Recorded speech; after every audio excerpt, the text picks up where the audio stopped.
When quartz watches were invented, the horological world was turned upside down. More than 50% of existing brands went bankrupt. It was a massacre.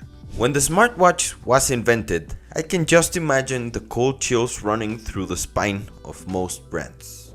Even though most brands were reinvented and had a different focus, smartwatches were a force to be reckoned with.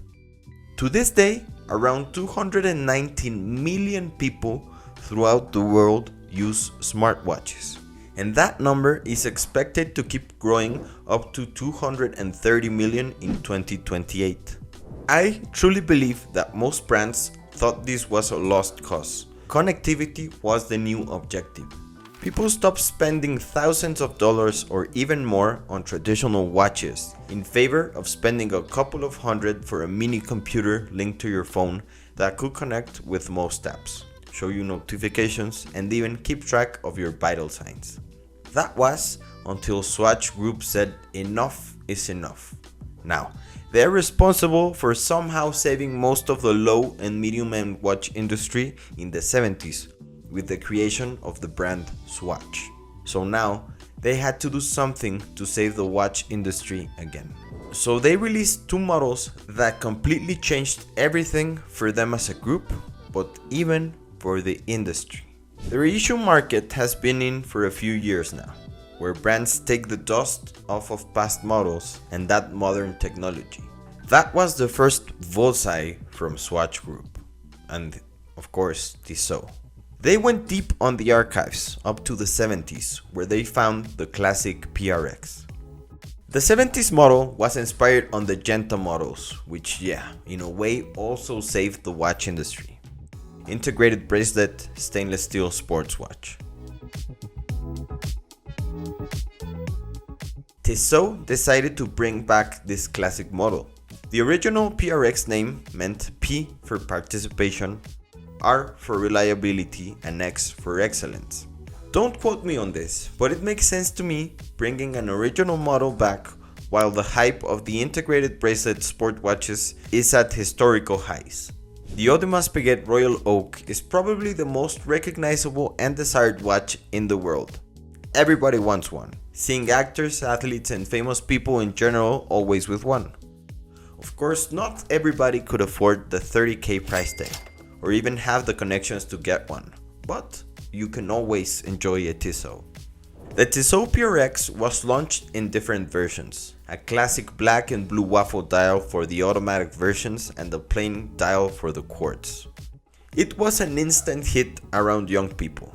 Of course, at 15-16 years old, you cannot buy an Audemars Piguet, but you can certainly wear a high quality watch that sort of resembles how you see yourself in the future. And I am proud to say that I have seen a lot of young people and women wearing Tissot PRXs. Now, the PRX was so big that in 2023, the reported sales worldwide was up to 500,000 units sold, a 15% increase to the previous year. The launch of the PRX was a hit, with influencers, celebrities, and people enjoying the watch because of its high quality, affordability, and good looks. But this wasn't all. The master plan was on. So in March of 2022, there was another bombshell ready. The launch of the most iconic and important watch of the decade. The collaboration between Swatch and Omega, the Moon Swatch. This collaboration was an unprecedented partnership between Swatch, known for its affordable and colorful plastic watches, and Omega, well known for its high-end, precise timepieces such as the Speedmaster, famously associated with NASA and the moon landings. But what was its impact in the watchmaking industry and why was it so popular?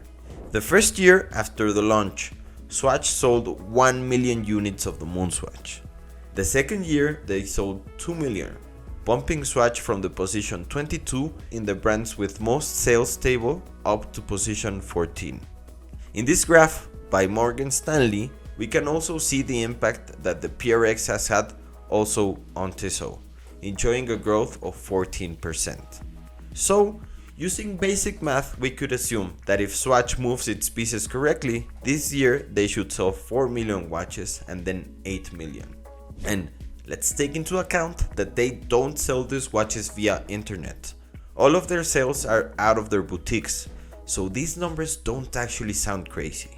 I know, come on. Against the 219 million people who use smartwatches, these numbers sound small. Yes, but it could be 224 million, but it is 219. And maybe in the upcoming years, we will get a bigger and bigger number onto Swatch's market, instead of the smartwatch market. But now, why was the collab between Swatch and Omega such a genius move, not only for Swatch, but also for Omega? The Moonswatch allowed a wider audience to own a watch with the design elements of the Omega Speedmaster, which was previously a luxury priced item. Well, it still is. This made the iconic design more approachable. The collaboration brought Omega's brand and the Speedmaster's storied reputation to consumers who might not have previously considered or been able to afford an Omega timepiece. The launch created significant buzz in both watch enthusiast circles and the wider consumer market. The excitement led to long lines at Swatch stores around the world, fights, and even stabbed people for a plastic watch. The watches selling out quickly demonstrated the power of collaborative brand leverage. There was an extensive debate among watch collectors and enthusiasts about the implications of making a luxury watch design so readily accessible. Some applauded the democratization of design, while traditionalists felt it might dilute the exclusivity of the Omega brand. But Omega had the last laugh, because the Speedmaster had a bump on sales of up to the 60% against other years. Due to the high demand and limited supply, the Moonswatch experienced a rapid surge in resale values on the secondary market, which also sparked discussions about consumer behavior and the state of the watch market. While there were concerns about brand dilution for Omega, the collaboration also showcased the brand's willingness to innovate and engage with a different market segment. And the most important point of all, the collaboration garnered extensive media coverage and rekindled the interest in wristwatches among a broader audience, potentially introducing a new generation to the joys of traditional watch collecting. Overall, the Swatch and Omega collaboration was a landmark event in the watchmaking industry, highlighting the potential for cross-brand collaborations and showing that there can be a successful bridge between luxury and accessibility within the market. It may be a lot saying that these two watch models saved the watch industry again, but I really think that they rekindled the fire for new generations of watch lovers. But what do you think?